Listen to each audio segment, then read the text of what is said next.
Shadows of Muna, Chapter 1. The Stranger Comes to Akanoma. Akanoma was the kind of village the world often forgot. It was a place untouched by time. The villagers believed in old stories, in the spirits of rivers, in footprints that vanished, and in the silence that meant something was watching. No one came to Akanoma by accident. Muna had lived all her life in that village. She was 17, with skin like polished mahogany and eyes that shimmered with curiosity. People said she was touched by the gods, not just for her beauty, but for her gentle heart. Children followed her. Elders smiled at her. She had a way of making flowers bloom faster when she walked past them. But even a heart as bright as Muna's could not keep out the coming darkness. It began on a night when the moon refused to rise, and the wind moved in strange circles. That was when he came. A tall man, barefoot and silent, walked out of the forest as if the trees had given birth to him. His skin was darker than coal, his lips full but still, and his eyes glowed red, faint like coals hidden under ash. He called himself Obasi. He did not blink. He did not smile. He never ate the goat meat offered to him by the villagers, only fruits and herbs. He spoke few words, but always with a careful tone. "Thank you. May peace stay with you. I mean no harm." Those were his favorites. After 3 days, he walked straight to Muna's father and said, "I wish to marry your daughter." Okai, her father, a farmer worn by years and loss, did not hesitate. He looked into Obasi's glowing eyes, shivered slightly, and said, "Yes." Muna had expected to be consulted, but when she looked into Obasi's face, unreadable, carved like stone, she found herself nodding too. Later that night, Obasi whispered 3 rules in her ear. Never open the door beside our bedchamber. Never leave the house after midnight. And never speak my name in the dark. Then he kissed her forehead gently, almost too gently. It was like being touched by something that used to be human, but wasn't anymore. Chapter 2, The 3 Rules of the Marriage. The wedding took place beneath the old Iroko tree, where most village unions were blessed. But this wedding had no singing, no flutes, no laughter, only the rustle of wind through the tree branches and the stares of villagers who dared not speak their fears aloud. Obasi stood alone, barefoot as always, a single piece of deep red cloth wrapped around his waist. His chest was bare, but not cold. His eyes seemed to see something none of them could, something distant or ancient. He did not smile, not even as Muna arrived wearing a white wrapper her aunt had sewn. Her hair had been braided neatly, and beads clinked softly with every step she took. Okai stood beside her, expression grim. Perhaps he felt he had done what was best. Perhaps he was simply tired.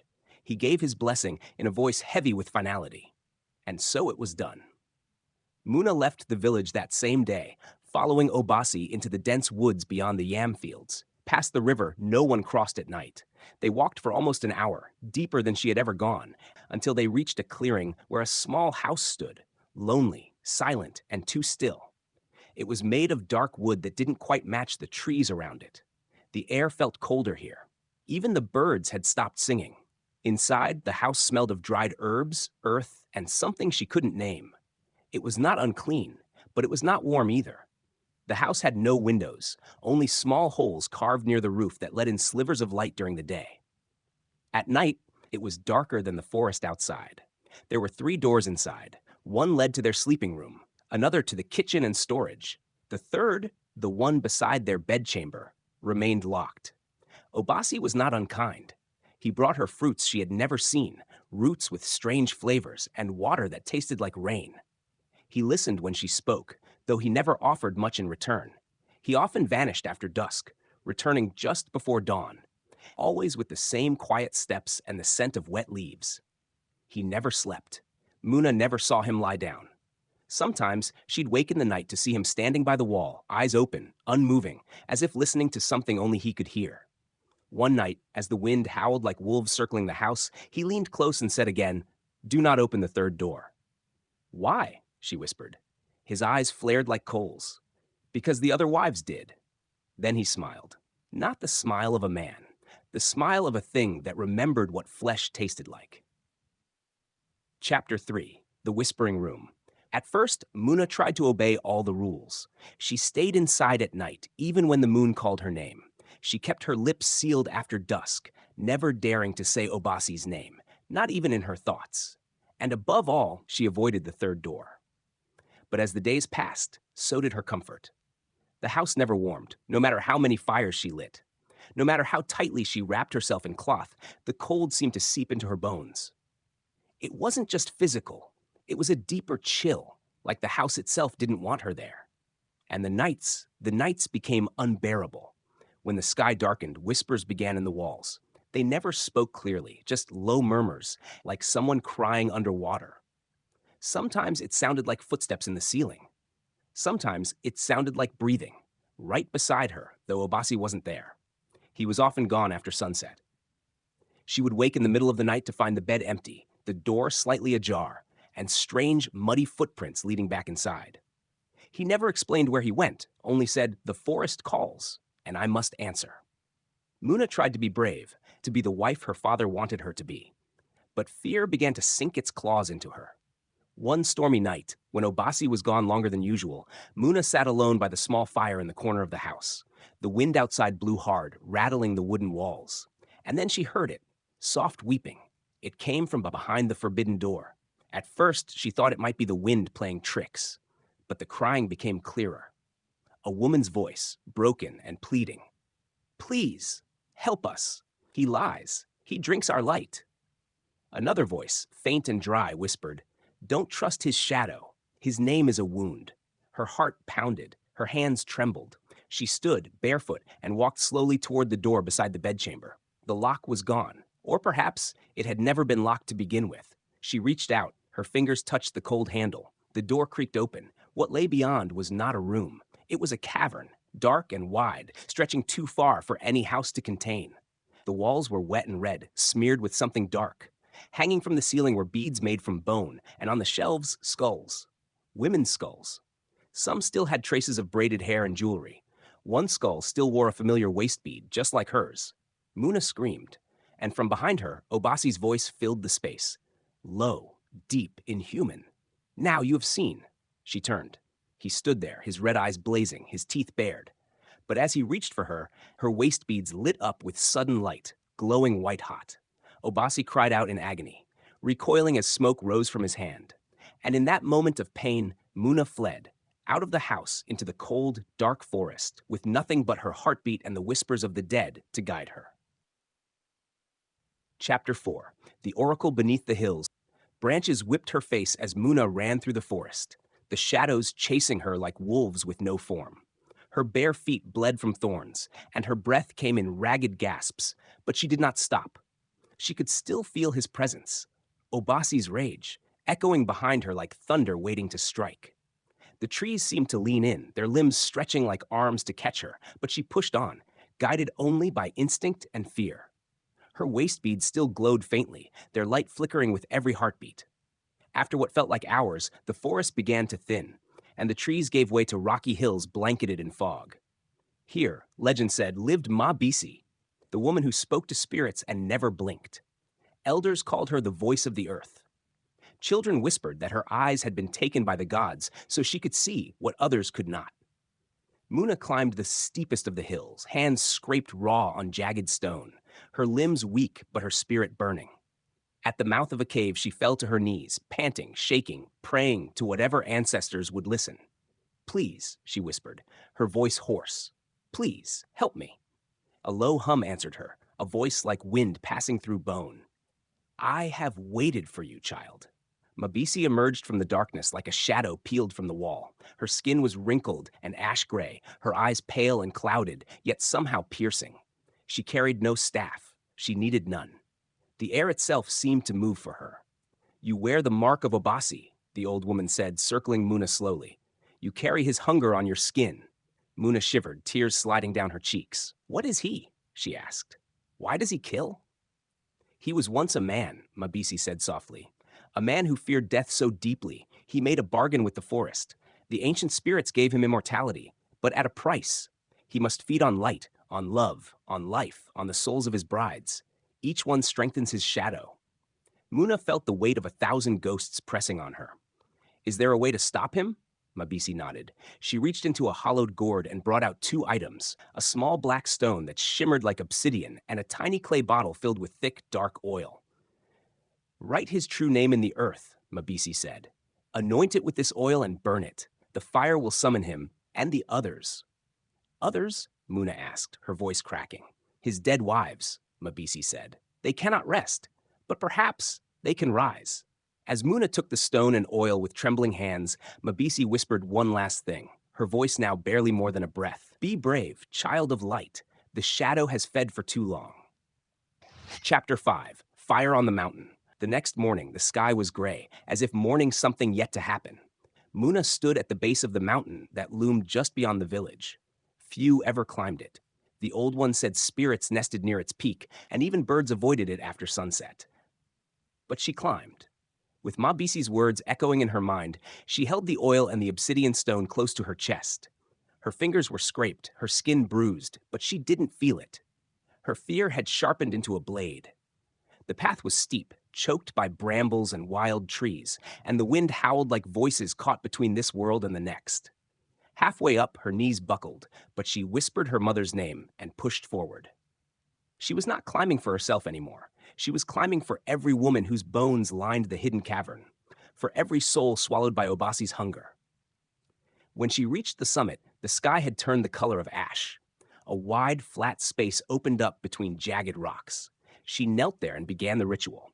With slow, careful hands, she used the black stone to carve Obasi's name into the dirt. Each letter seemed to sizzle as she etched it. O-B-A-S. I, like the ground itself, recognized the weight of it. Then she uncorked the clay bottle and poured the dark oil over the name. The smell was strange, bitter, smoky, ancient. She took a deep breath and lit the fire. The flames that rose were not orange or red. They burned black, then violet, then a white so bright it hurt her eyes. Thunder cracked. The ground trembled. And then, from the curling mist, figures began to form. Shadows shaped like women. They floated, dragged, or limped forward. Some had no eyes, some no legs. All were broken. All were bound. And behind them, Obasi emerged. He was no longer trying to hide what he was. His body was stretched, his face gaunt and long, with horns curled like twisted branches. His red eyes burned like furnaces, and when he opened his mouth, the wind screamed with him. You dare call me? Muna stood, holding her glowing waist beads tight. I dare, she said, and I will end you. Chapter 6. The Dead Wives Speak. The women, spirits of Obasi's long-dead wives, surrounded Muna in a loose, circling fog.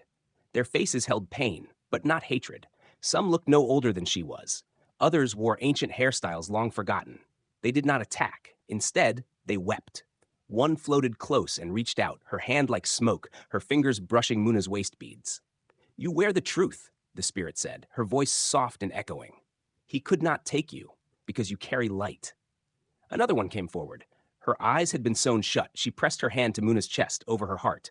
He must fall, but not with anger. Only truth can end him. Call him by his name. Not the name he gave you, but the one he hides. Muna's eyes widened. What name? The spirits whispered in unison. Obiro, Obiro, the name he buried. Behind them, Obasi roared in fury. His mouth stretched open unnaturally, and the sky above darkened. Lightning cracked, and the fire that Muna had lit flared again, this time turning green. Be silent, he bellowed. They belong to me. No, Muna shouted. They belong to themselves. She stepped forward, planting her bare feet firmly on the shaking ground. Obiro, she yelled, her voice cutting through the storm. You are seen! The spirits gasped, and suddenly chains appeared around them, ghostly silver cords tied to their necks, ankles, hearts. Each chain ran back to Obasi. Obasi screamed, covering his ears, his form flickering between man and monster. Stop it, he shrieked. That is not my name. That is not Ho-Oh I am. But the spirits kept whispering. Obiro, Obiro. Muna raised her arms high. You fed on their love. You stole their light, but no more. The ground split open at her feet and the fire turned blue. The chains began to snap one by one. Every time a spirit's chain broke, she rose higher, her body glowing with peace. One last chain remained. Muna looked Obasi, Obiro, straight in the eye. This ends now. And she screamed his name one final time. Obiro! He roared and charged at her, his claws outstretched, but he never reached her. Chapter 7. The Battle in the Spirit World. Time shattered. Muna was no longer on the mountain. She stood in a gray world filled with mist and the endless sound of crying. There was no sky, no ground, only swirling fog and distant disembodied wails. She could see the shadows of memories drifting past, brides in white, blood on floors, doors closing forever.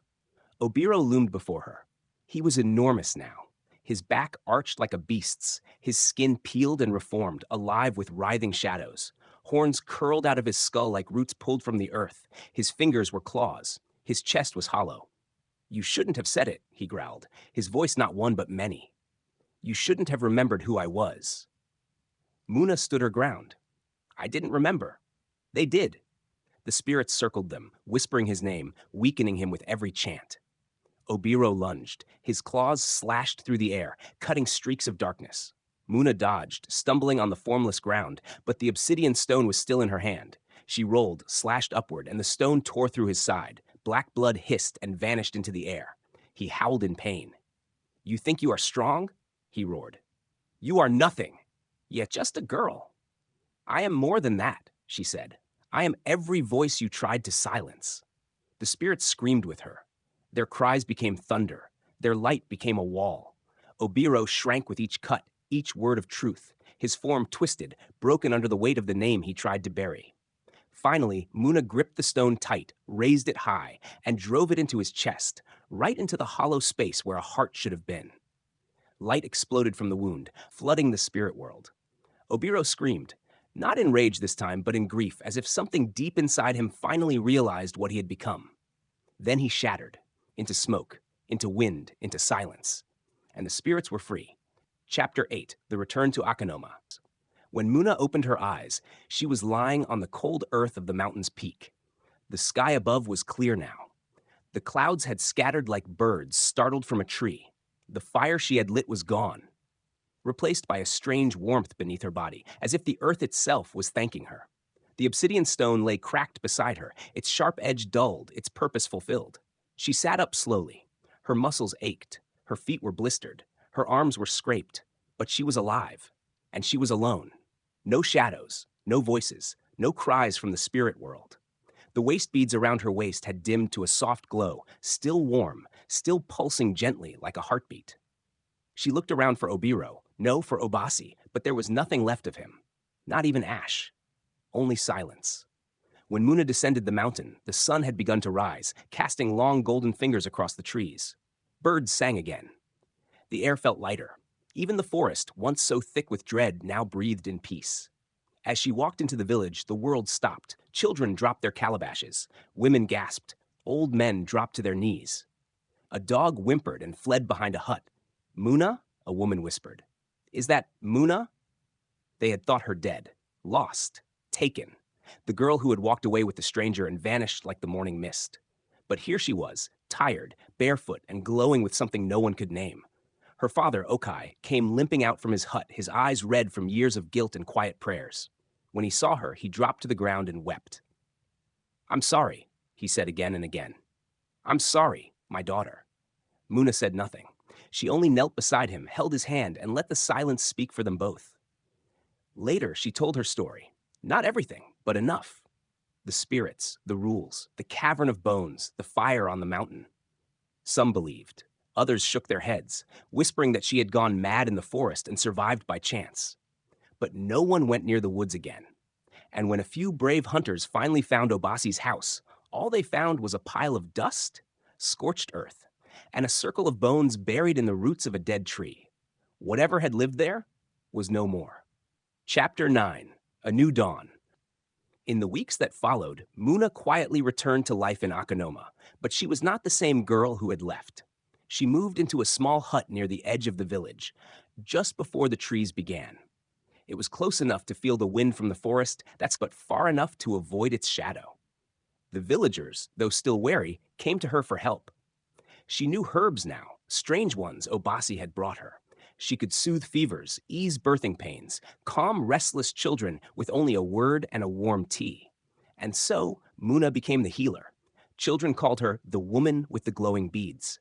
Some mothers said she had walked through death and returned with secrets no one should carry. Others said she was blessed by the ancestors. Whatever they believed, the village came to respect her. Not with loud praise or songs, but with quiet nods and careful kindness. She never married again. Many asked, some with genuine admiration, some from families who saw her strength and wanted it near. But Muna always smiled and said gently, "My heart has work to do." Each evening, as the sun bled orange over the horizon, she lit a small clay lamp outside her hut. No one asked why, not at first. But after some time, children began to ask, "Why do you light the lamp every night?" She would answer softly, "So that lost souls can find their way home." The truth was deeper than that. The lamp was not just for the dead wives, not only for the spirits freed on the mountain. It was for the pieces of herself she had left behind. The laughter, the innocence, the girl who once thought curiosity was harmless. Sometimes in the middle of the night, Muna would sit alone with the lamp flickering beside her, listening to the wind. When it rustled the trees just so, she thought she could still hear faint whispers, not cries of pain anymore, but songs of peace. She still wore the waist beads, not because they glowed, not because they protected her, but because they reminded her that she had survived. That light, when it refuses to die, becomes a weapon. And in a village surrounded by ancient trees and older shadows, that light was needed. Always. Chapter 10. The Shadow Never Sleeps. Many years passed. Muna's hair turned silver, coiled like moonlight on midnight skin. Her back bent, her hands became worn, but her eyes, those eyes never dimmed. They still held that fire. The fire of someone who had seen darkness, survived it, and dared to return with light.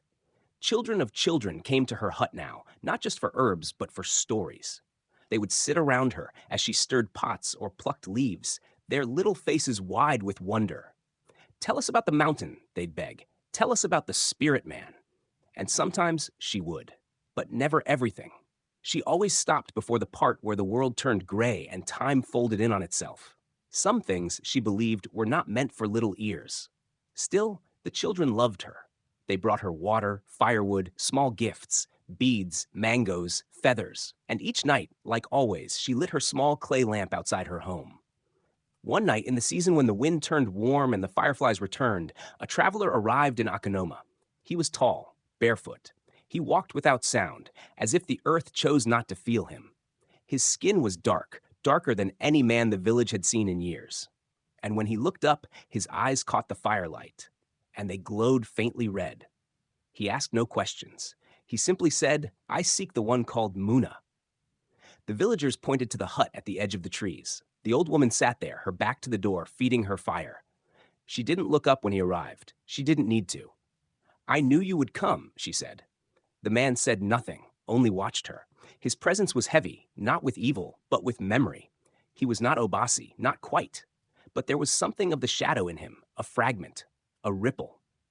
"I've walked far," he finally said, "and in every place I've heard your name." Muna turned at last, and the fire from her lamp flickered in her old eyes. "Yes," she said quietly, "because light leaves marks, even on the dark." The wind picked up, the trees rustled. Somewhere the forest sighed. The traveler bowed his head. Then he vanished into the woods, swallowed by leaves and time. And Muna, she sat with the fire a little longer. Because she knew the truth. The shadow never sleeps. But neither does the light.